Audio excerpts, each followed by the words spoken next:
bom vê-los. Que bom que você está aqui no Teatro UOL para mais um sábado de adoração.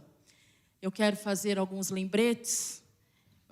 Alguns são relacionados às nossas redes sociais. Se você ainda não segue, por gentileza, siga, porque lá tem as informações que acontecem, a nossa programação da nossa comunidade. O primeiro deles é toda terça-feira, tem às 21 horas, a nossa live de oração. É um momento muito especial, onde você pode orar junto com a nossa pastora, pode fazer o seu pedido de oração e ali também colocar todos juntos os pedidos ao Senhor. Nós também temos estudos bíblicos que acontecem aos domingos, às 19 horas via Zoom. Está no link do Instagram. E nós queremos lembrar a você que nós, caso você se sinta confortável, tenha motivos para agradecer, nós temos o nosso Pix de doação, das ofertas e dos dízimos. Chama-se pix@lugarcomunidade.com.br. Está na tela também. Queremos agradecer que vocês estão aqui. Dar boas-vindas às pessoas que estão nos assistindo no conforto da sua casa ou dentro do carro, via online. Vocês também são muito bem-vindos. Nós temos uma outra igreja online. Que bom! E as bênçãos do Senhor acontecem aqui no presencial e lá também. Gente, eu não sei se você já estudou ou já passou, dando uma lidinha no livro de Isaías. Isaías é um profeta que tem... O próprio livro já dá o seu nome. E é muito interessante porque o profeta diz exatamente assim, ó. A visão que o profeta Isaías tem de Deus é marcada por uma consciência de santidade. Lembre-se que foi Isaías que disse assim, olha, eu estou perdido, pois sou um homem de lábios impuros e vivo no meio de um povo impuro. De lábios também impuro. Porém, os meus olhos viram o Rei do Senhor, Senhor dos Exércitos. E isso se dá a toda a escrita de Isaías, porque Isaías, na verdade, ele atua como representante. É a famosa palavra representatividade. Ele atua como representante do povo naquela ocasião, onde ele reconhece que ele era criatura, Deus o Criador, e o quanto era impróprio, tinha uma natureza imprópria, impura. Isaías não apenas vê o trono de Deus, mas participa da visão que o aponta para um papel perfeito, representando o quanto Deus queria fazer no meio do povo. Olha que lindo. Deus, enquanto Criador, queria atuar no meio das criaturas. Deus, enquanto um Deus Salvador, queria estar no meio do povo. E isso acontece até nos dias de hoje. Deus sedento para estar no meio de nós. O que Isaías vê e experimenta é uma última medida que o povo verá e experimentará. Isso tudo está no capítulo 6 do livro que se dá o seu nome. E nessa manhã nós vamos ouvir toda essa história pela pessoa do pastor Fernando Rosales. Que seja uma manhã grandiosa. Eu quero aproveitar e dizer que eu não sei a semana que você teve. Apesar do calorão, sobrevivemos. Eu não sei como foi os seus desafios, mas nesta manhã que estamos sentados, prontos para adorar, que Deus fale ao nosso coração. Da forma que estamos, nós vamos orar, agradecer e também pedir. Senhor nosso Deus, nós somos muito gratos por tudo que o Senhor tem realizado no meio do seu povo. O Senhor nos deu condições para estar aqui no lugar confortável, prontos para te ouvir. O Senhor tem respondido preces, tem curado, tem nos acompanhado. E mais uma vez está disposto a falar conosco, como fez com o profeta Isaías. Nessa manhã, não permita que os teus filhos saiam da sua presença sem ter um encontro contigo. Fale ao nosso coração mais uma vez. É o que pedimos em teu nome. Amém, Senhor. Ótimo culto.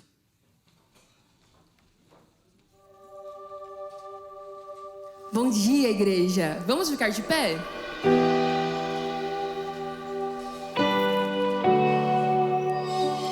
Que a gente já entregue o nosso coração, a nossa mente, nossas mãos, nossos pés, para estarmos inteiros aqui nesse ambiente, louvando o Senhor e declarando que céus e terra vão se passar, mas o nome dele é eterno. Amém?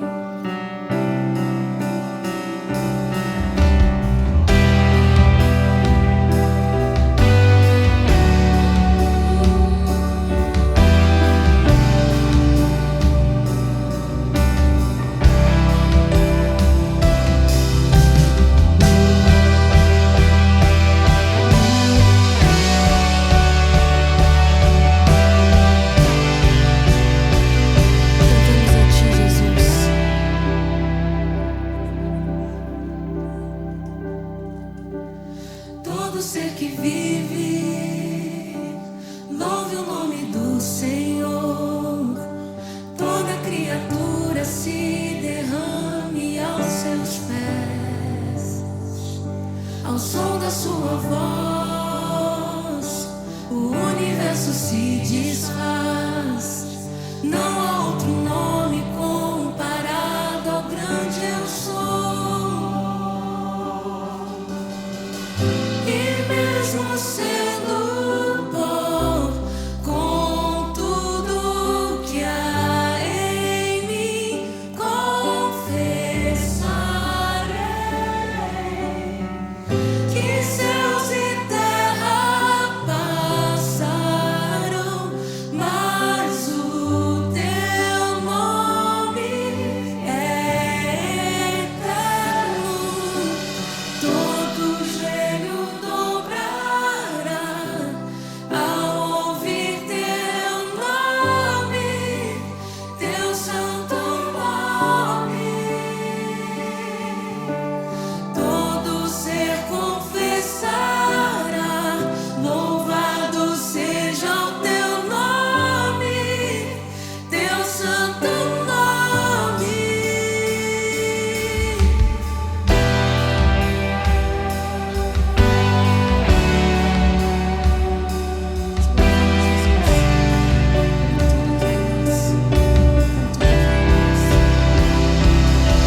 Você que vive, ouve o nome do Senhor. Toda criatura se derrame aos seus pés.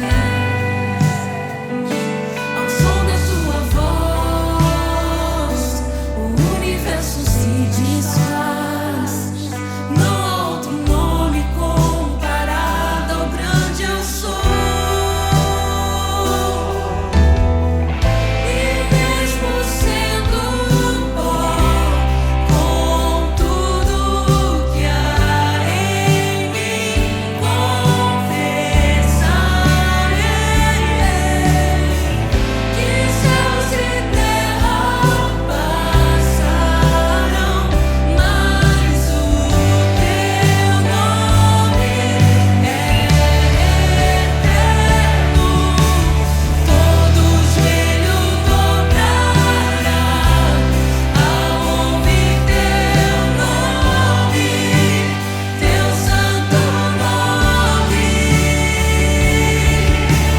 Todo ser confessará, louvado seja o teu nome, teu santo nome. Todo joelho dobrará ao ouvir teu nome, teu santo nome. Todo ser confessará, louvado seja o teu nome, teu santo nome. E mesmo sendo pó, com tudo que há em mim, confessarei que céus e terra passaram, mas o teu nome é eterno. Jesus, todo joelho dobrará ao ouvir teu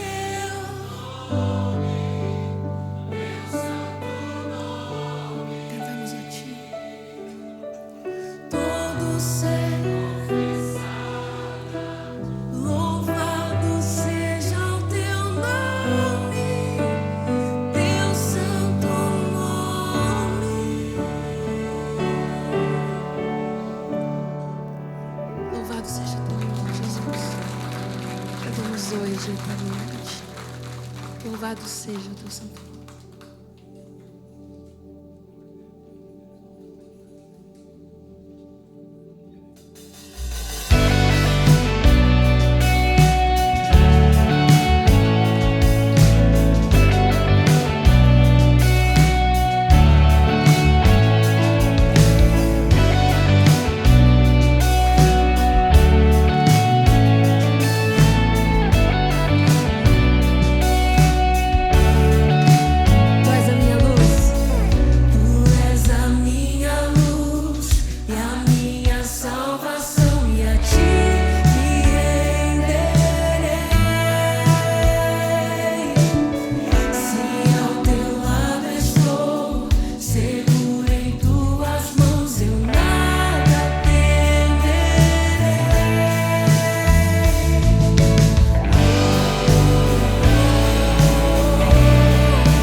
e vim reconhecer, não mereci estar aqui.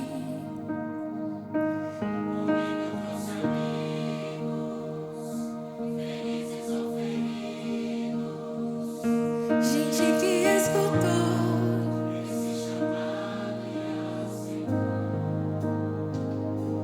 e é tão bom saber que há lugar aqui. A graça nos chamou à mesa do Senhor. Há lugar na casa, há perdão na casa. Quando estamos juntos, nosso encontro é casa de Deus Pai, a esperança na casa, recomeço na casa, reunidos nele, nosso encontro é casa de Deus Pai, de Deus Pai, de Deus Pai.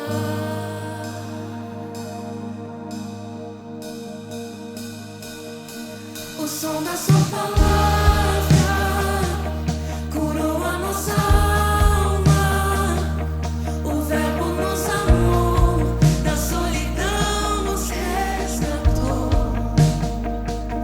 E é tão bom saber que há lugar aqui. A graça nos chamou à mesa do Senhor.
Deus, obrigado por nos permitir estarmos aqui, que sejamos casa, Pai.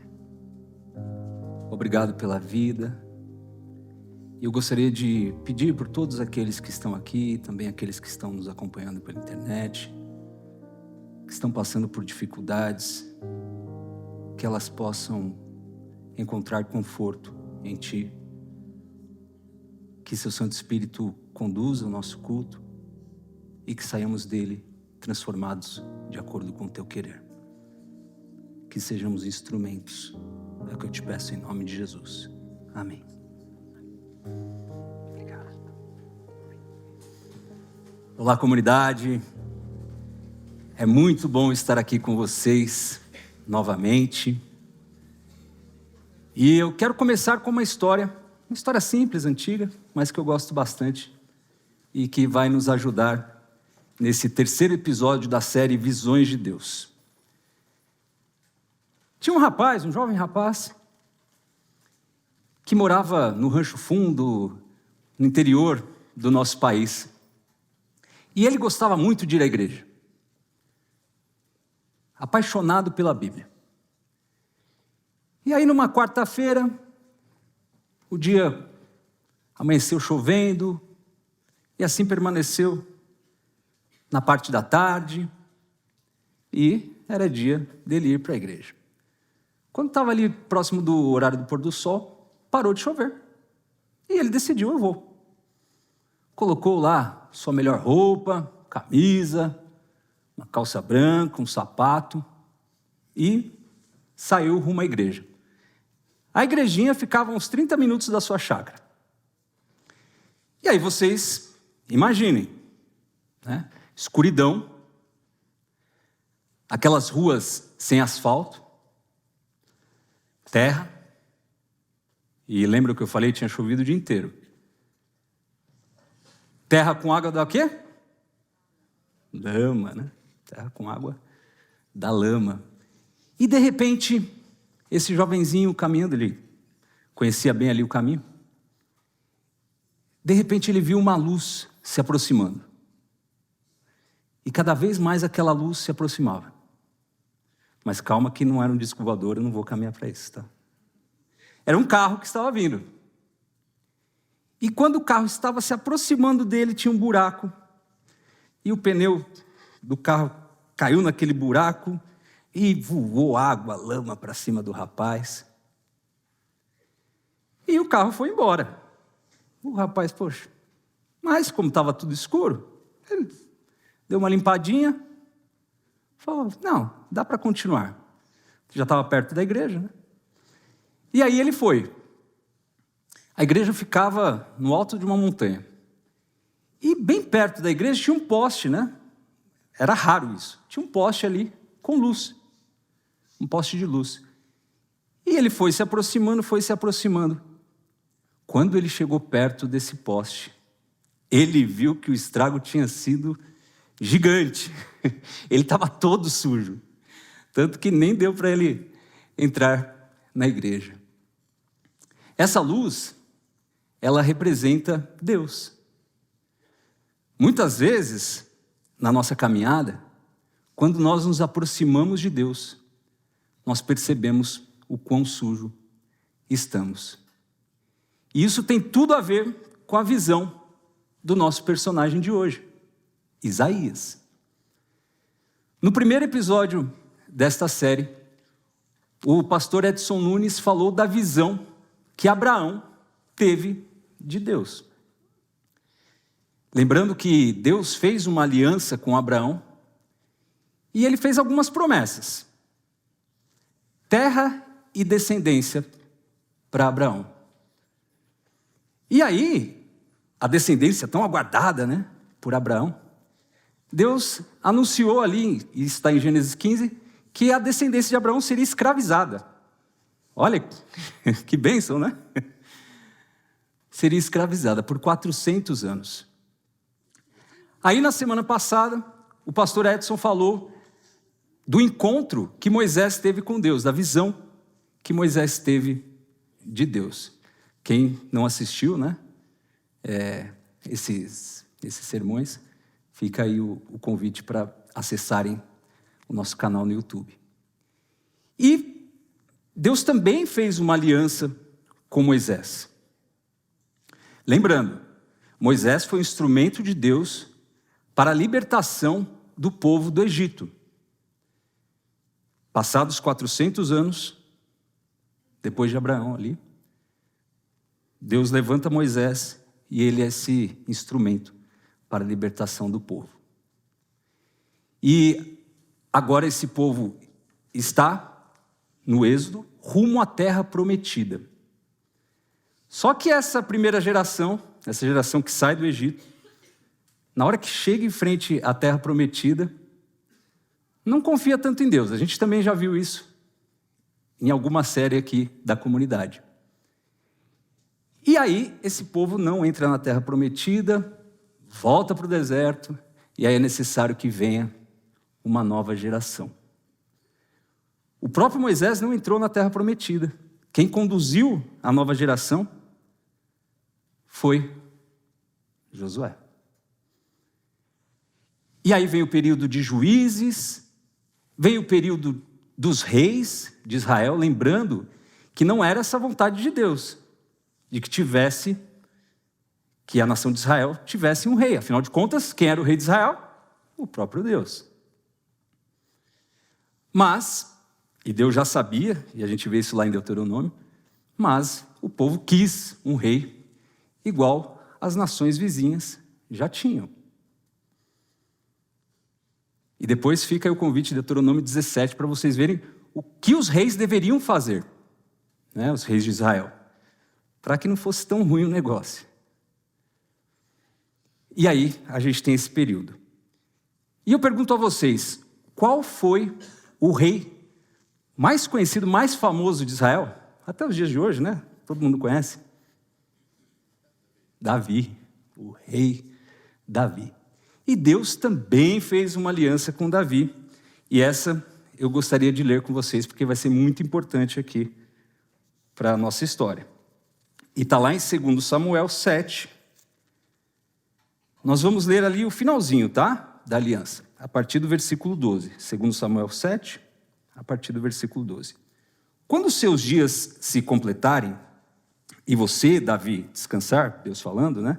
Você descansar com os seus pais, então farei surgir depois de você o seu descendente, que procederá de você, e estabelecerei o seu reino.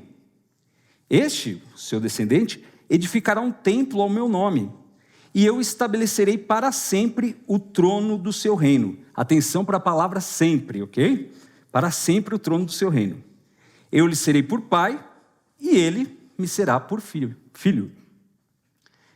E aí muitos leem esse texto e imaginam que esse descendente foi Salomão. Afinal de contas, Salomão construiu um templo para Deus, não foi?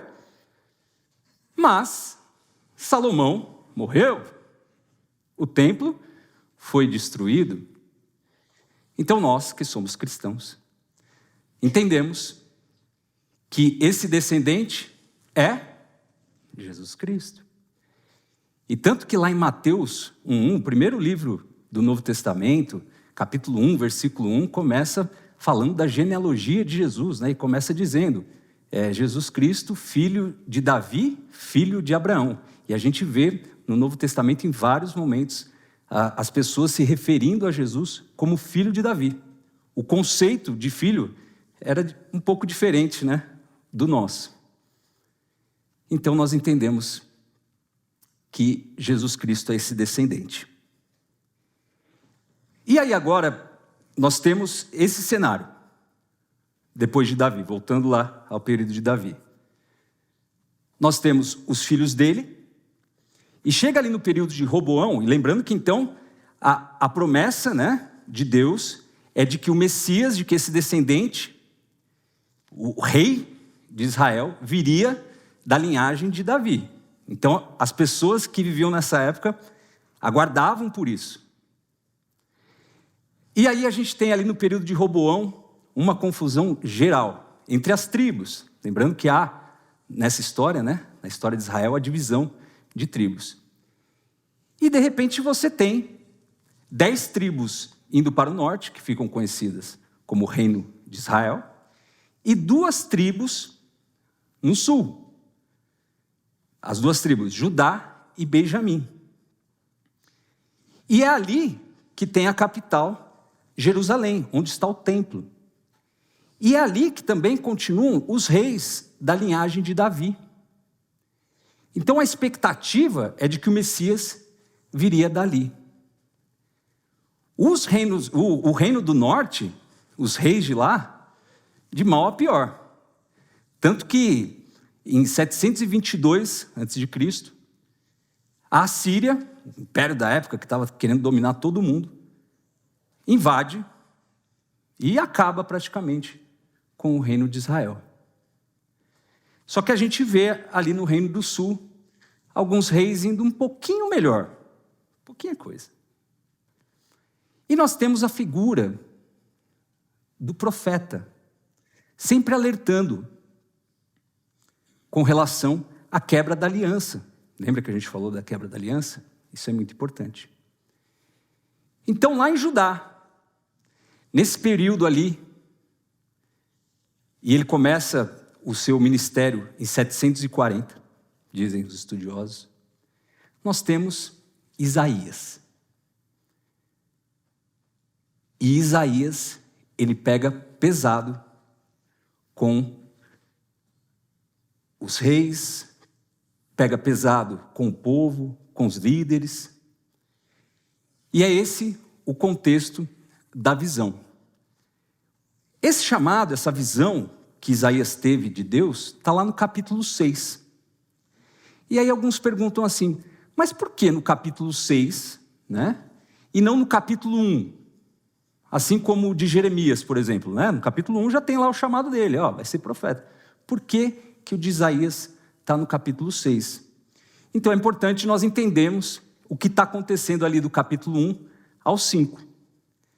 Mas para a gente entrar no livro de Isaías, nós precisamos voltar um pouquinho na aliança que Deus fez com Moisés.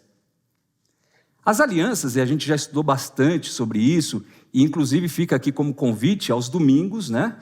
A pastora Áquil, junto com o nosso querido Rony Tavares, estão proporcionando ali uma série de estudos, e a gente começou com as alianças, então vale a pena, está armazenado, dá para assistir as que já foram, então é só acompanhar as nossas redes, aí que você vai ficar sabendo como assistir e entender mais sobre as alianças, algo tão importante dentro dessa história. Então é necessário a gente voltar num aspecto da aliança que Deus fez com Moisés. Pactos, acordos, contratos, para que a gente possa entender o que significavam as alianças no Antigo Oriente Médio. Então, dentro da estrutura, nós tínhamos ali a figura da testemunha, assim como nos nossos contratos, não é isso? Quando a gente vai fazer um contrato, tem algum momento ali, as testemunhas. E isso acontecia também.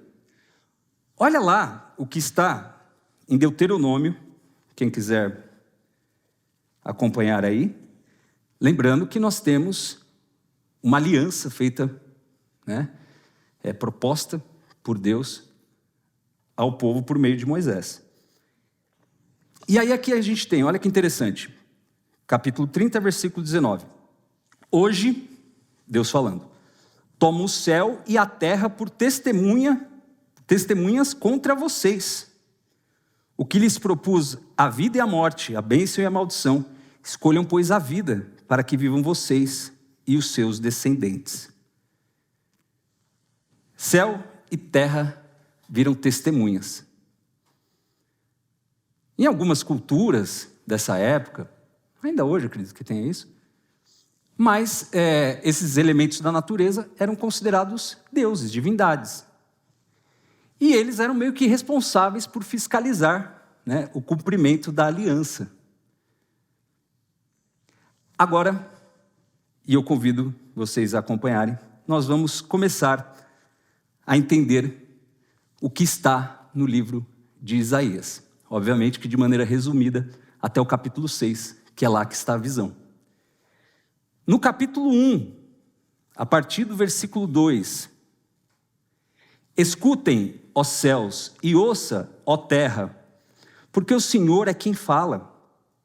Criei filhos e os fiz crescer, mas eles se revoltaram contra mim. O boi conhece o seu dono, e o jumento o lugar onde lhe dão comida. Mas Israel não tem conhecimento, o meu povo não entende. Ai desta nação pecadora, deste povo carregado de iniquidade. São descendência de malfeitores, filhos que praticam mal. Rejeitaram o Senhor, desprezaram o Santo de Israel, voltaram para trás. Por que vocês insistem em ser castigados? Por que continuam em rebeldia?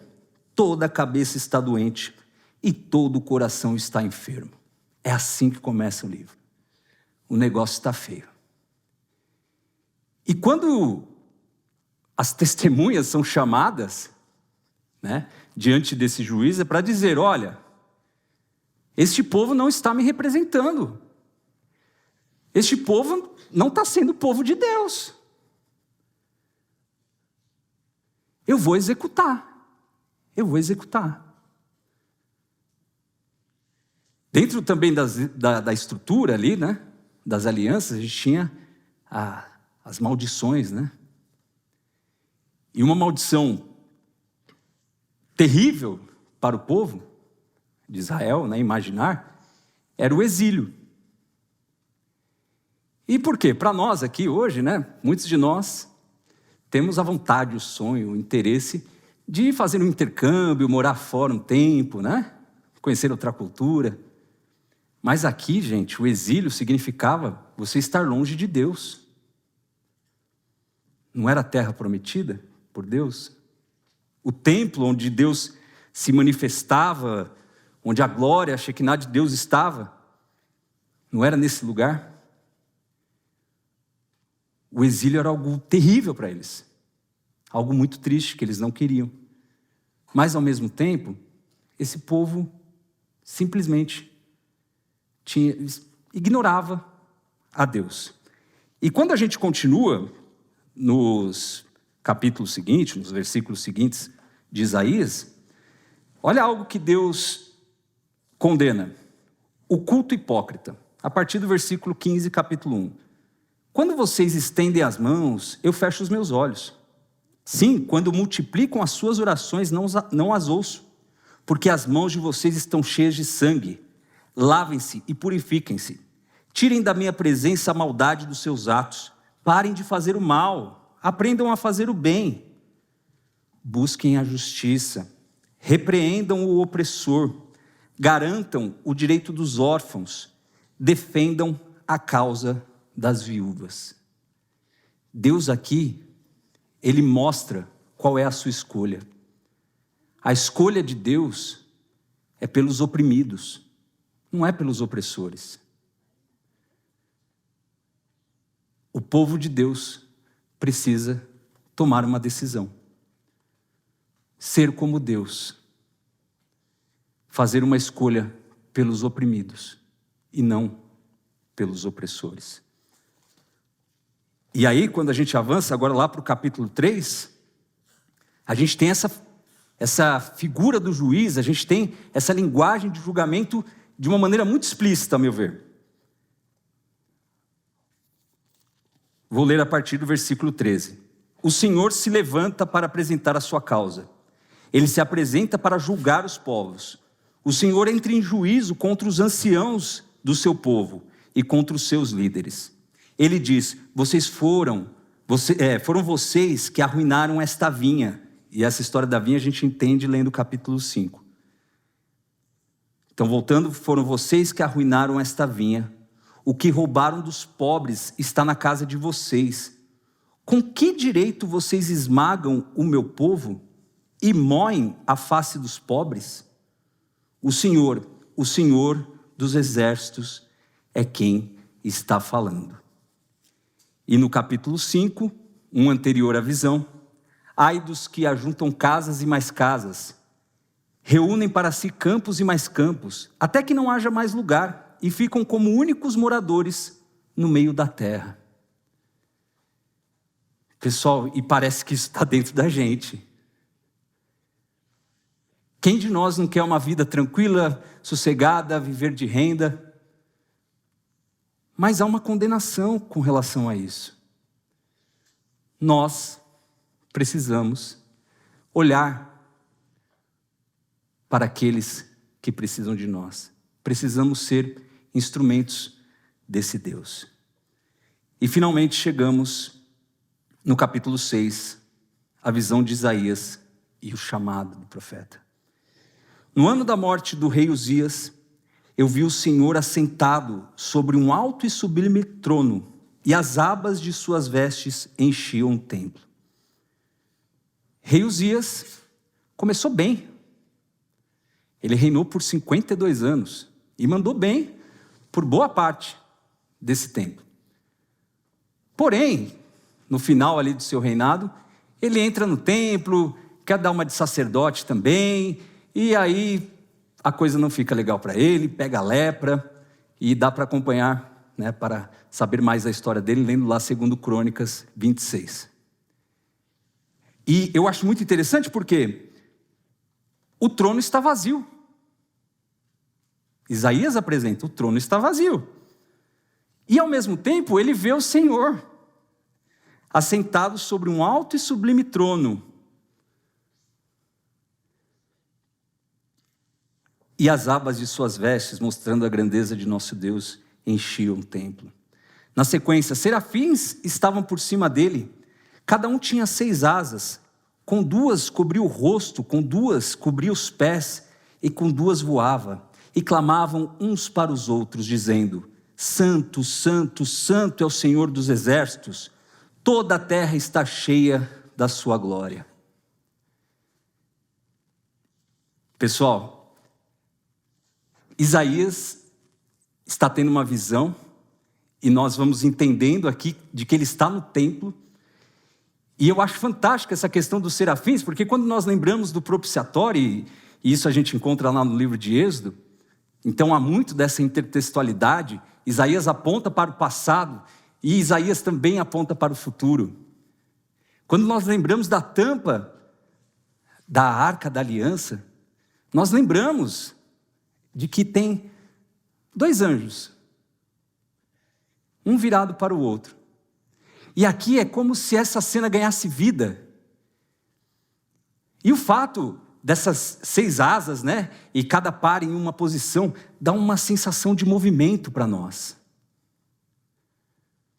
Há muita poesia em Isaías. E eu gosto de uma citação do teólogo Eugene Peterson, e eu gostaria de ler aqui para vocês. Ele ficou conhecido por ter feito, né, a Bíblia a mensagem. E ele diz: Isaías não se limita a transmitir a informação. Ele cria visões, passa a revelação, suscita a fé.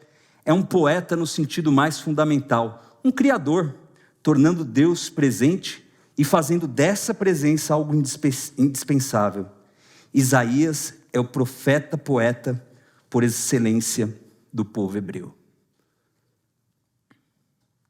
E estamos agora dentro desse cenário.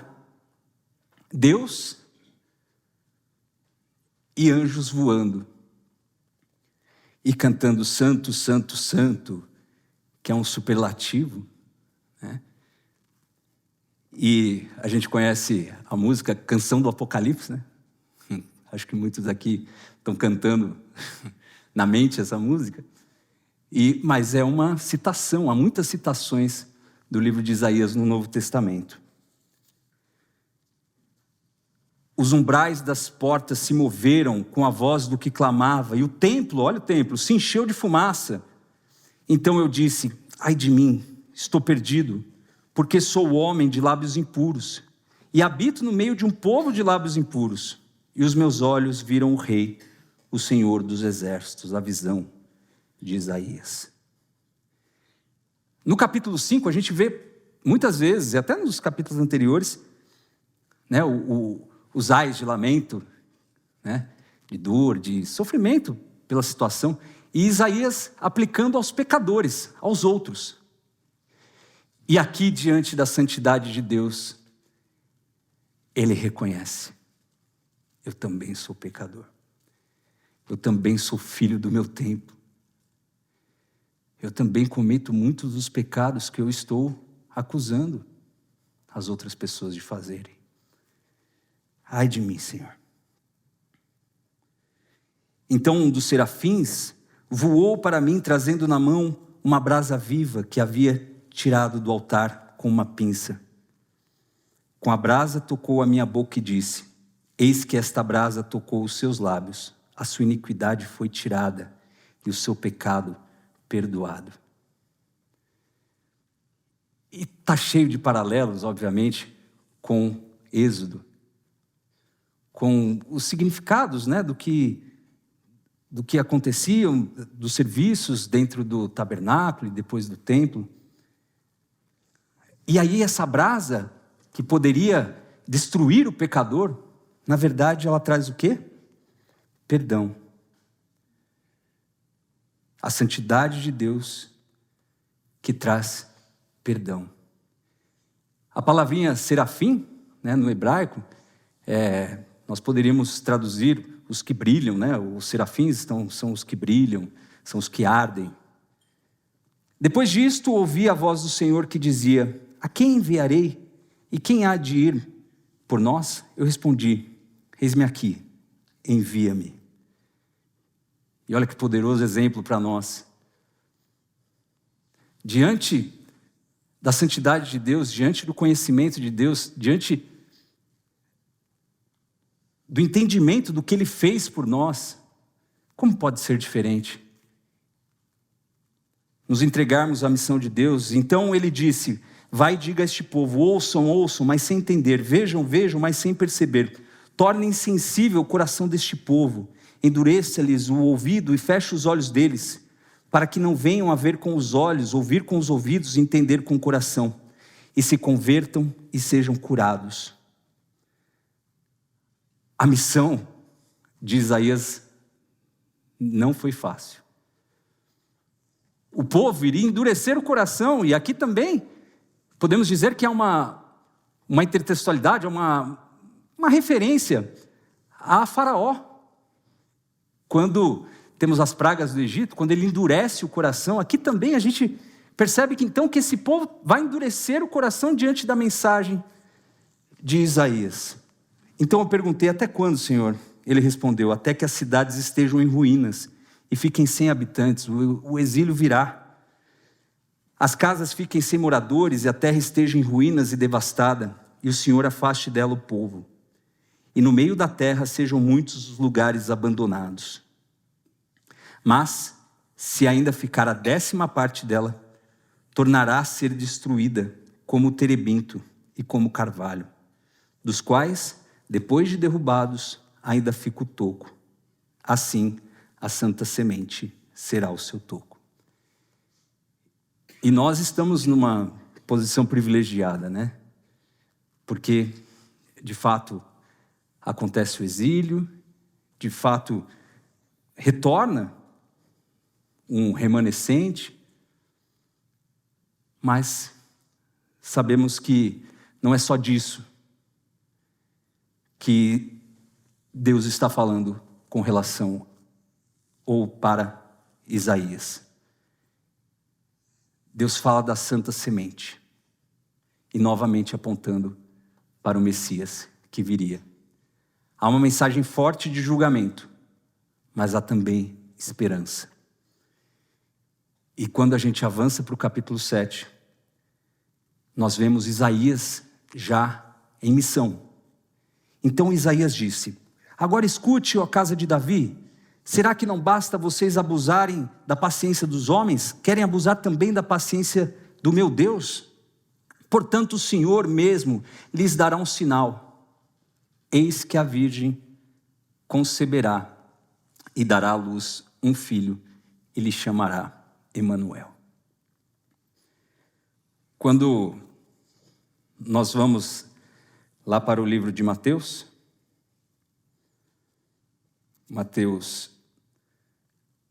capítulo 1,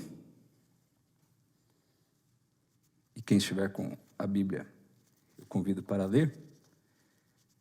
Logo no início, nós temos algo interessante. Um anjo aparece para José e um anjo fala para José a respeito de Maria. Ela dará à luz um filho e você porá nele o nome de Jesus, porque ele salvará o seu povo dos pecados deles. Ora, tudo isto aconteceu para se cumprir o que foi dito pelo Senhor por meio do profeta. Eis que a virgem conceberá e dará à luz um filho, e ele será chamado pelo nome de Emanuel. A semente prometida, aquele que dará fim, de uma vez por todas, ao problema do pecado, que inclusive detona a nossa vida. O Messias veio, Emanuel esteve aqui conosco, ele é Deus conosco. E como eu disse, em todo o Novo Testamento a gente vai encontrar ecos, referências de Isaías. E ao longo do livro de Isaías a gente vai vendo a figura do Messias sendo apresentada, sendo revelada cada vez mais. E isso é impressionante. E no livro de Mateus, que tem várias citações diretas como essa, quando nós vamos para praticamente o final do livro, nós encontramos novamente uma linguagem de julgamento. E está lá em Mateus 25. Um capítulo, e esse trecho, tão conhecido, mas tão pouco cumprido. Nós lemos o grande julgamento. Quando o Filho do Homem vier na sua majestade, é Jesus falando, e todos os anjos, olha os anjos aí, com ele, então se assentará no trono da sua glória. Todas as nações serão reunidas em sua presença, e ele separará um dos outros, como o pastor separa as ovelhas dos cabritos. Porá as ovelhas à sua direita e os cabritos à sua esquerda.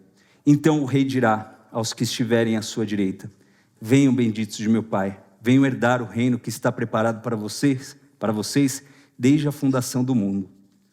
Porque tive fome e vocês me deram de comer. Tive sede e vocês me deram de beber. Eu era forasteiro e vocês me hospedaram. Eu estava nu e vocês me vestiram. Enfermo e me visitaram. Preso e foram me ver. Então os justos perguntarão: quando foi que vimos o Senhor com fome e lhe demos de comer? Eles faziam já de maneira tão espontânea que eles nem conseguem reconhecer. Ou com sede lhes demos de beber? E quando foi que vimos o Senhor como forasteiro e o hospedamos, ou nu e o vestimos? E quando foi que vimos o Senhor enfermo ou preso e fomos visitá-lo? O rei, respondendo, lhes dirá: em verdade lhes digo que sempre que o fizeram a um destes meus pequeninos irmãos, foi a mim que o fizeram. Jesus aguarda ansiosamente esses encontros conosco. Os salvos são aqueles que lutarão pelos oprimidos até o fim. Senhor, aqui está a sua comunidade. Envia-nos, que possamos ser instrumentos da tua vontade, que possamos ser Cristo para as pessoas. Um mundo tão doente, um mundo tão complicado, e parece que cada vez mais. Muitas vezes, lendo o próprio livro de Mateus, no capítulo 24, que antecede essa passagem, nós imaginamos que já estamos passando pela grande tribulação. Por favor, nos ajude, Pai, a confiarmos em Ti. Nos ajude a nos entregarmos ao Senhor de coração, Pai. Obrigado por toda esta comunidade. Perdoe os nossos pecados, em nome de Jesus. Amém.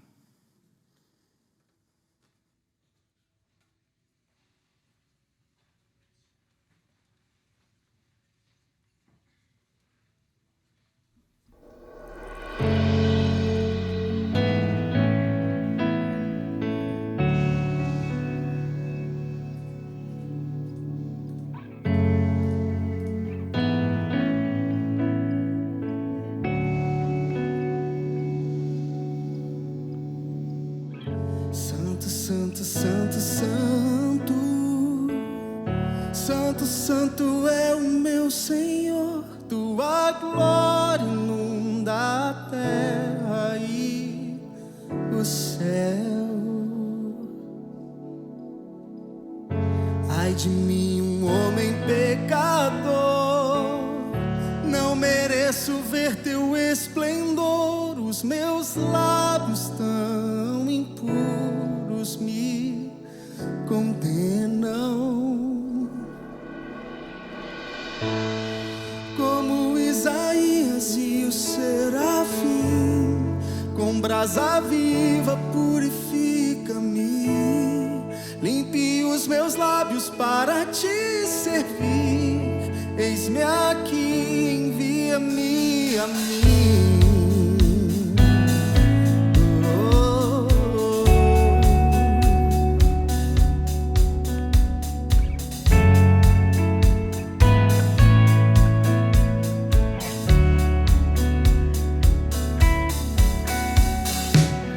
Santo, santo, santo,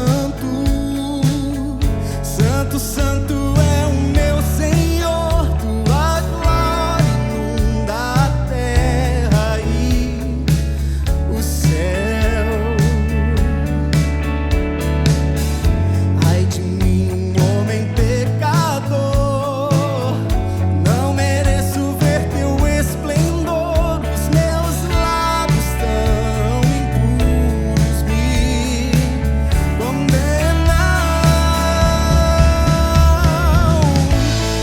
Como Isaías e o serafim, com brasa viva purifica-me. Limpe os meus lábios para te servir. Eis-me aqui, envia-me a mim. Como Isaías e o serafim, com brasa viva purifica-me. Limpe os meus lábios para te servir. Eis-me aqui, envia-me a mim.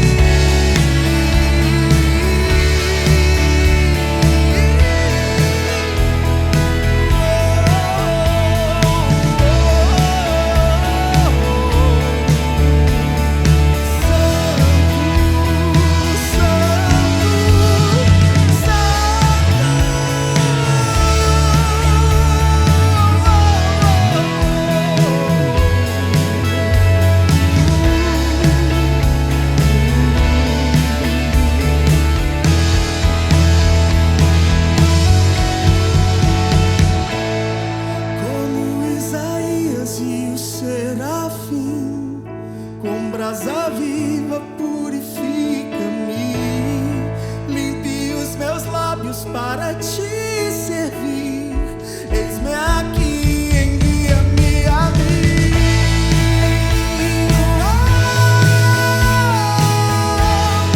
Com brasa viva purifica-me.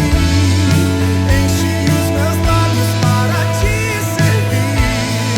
Eis-me aqui, envia-me a mim.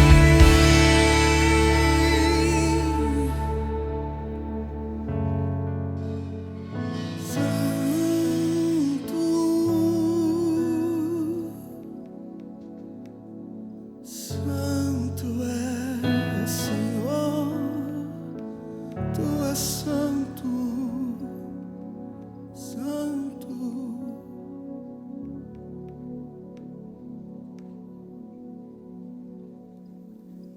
Que o Senhor te abençoe e te guarde.